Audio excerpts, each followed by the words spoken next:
নমস্কার সবাইকে। কেমন আছেন সবাই? আশা করি ভালো আছেন। আমিও ভালো আছি।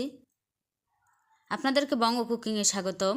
আমি আজকের রান্না করব থানকুনি পাতার বড়া।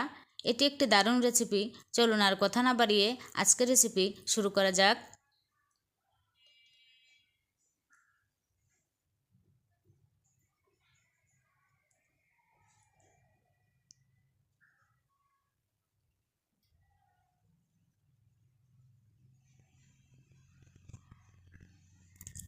আমি এই থানকুনি পাতাগুলো ভালোভাবে বেছে পরিষ্কার করে ধুয়ে নিয়েছি।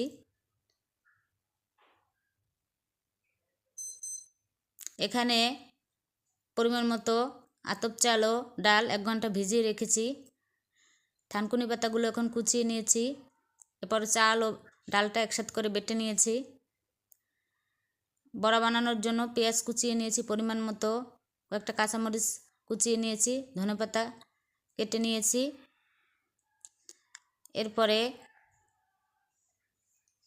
বড়া বানানোর জন্য চাল বাটা ও ডাল বাটা দিয়ে দিলাম, পেঁয়াজ কুচি দিয়ে দিলাম, কাঁচামরিচ কুচি দিয়ে দিলাম, ধনেপাতা কুচি দিয়ে দিলাম।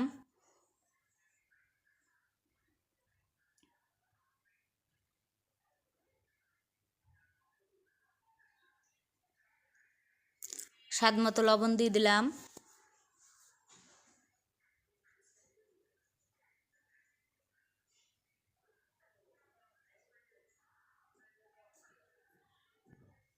পরিমাণ মতো হলুদের গুঁড়ো দিয়ে দিলাম।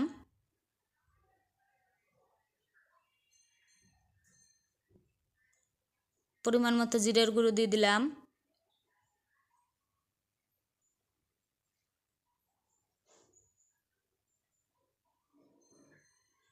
সামান্য পরিমাণে একটু মরিচের গুঁড়ো দিয়ে দিলাম। এবার হাত দিয়ে ভালোভাবে মেখে নেব।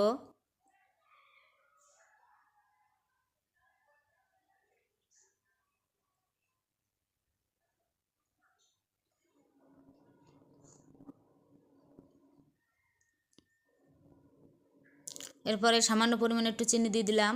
চিনি দিয়ে আর একটু ভালোভাবে মেখে নেব।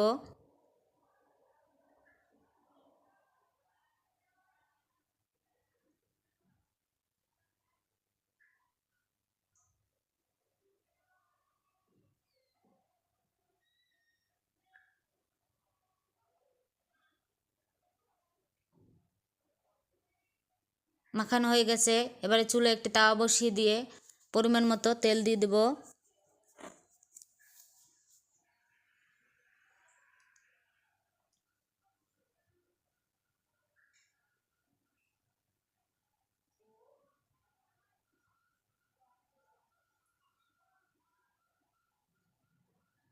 তেল গরম হলে হাত দিয়ে এভাবে গোল গোল করে তারপর চেপটা করে তারপর তেলের ভিতরে এক এক করে বড়ার শেপ করে দিয়ে দিব।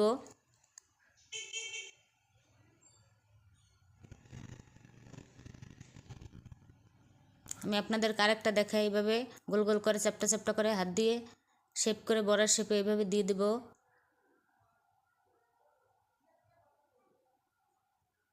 আমি সবগুলো এভাবে করে দিয়ে দিয়েছি।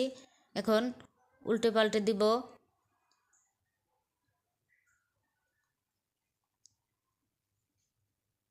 চুলার জালটা অল্প আঁচে রেখে এগুলোকে আস্তে আস্তে করে ভাজতে হবে।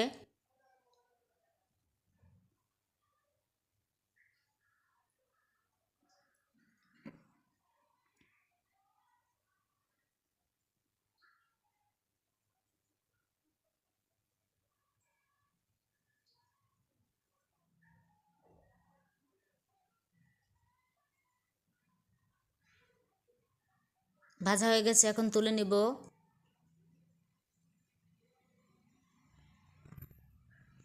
বাদামি রং করে এভাবে করে ভেজে নেব। আমি সবগুলো এভাবে করে ভেজে নেব। ভাজা হয়ে গেছে, তৈরি হয়ে গেল দুর্দান্ত স্বাদের থানকুনি পাতার বড়া। ধন্যবাদ সবাইকে। আপনারা এভাবে থানকুনি পাতার বড়া বানিয়ে খাবেন। ভালো লাগলে লাইক, কমেন্ট, শেয়ার ও সাবস্ক্রাইব করে পাশে থাকবেন। ভালো থাকবেন। খুব তাড়াতাড়ি দেখা হচ্ছে বঙ্গ কুকিংয়ের নতুন আরেকটি রেসিপিতে।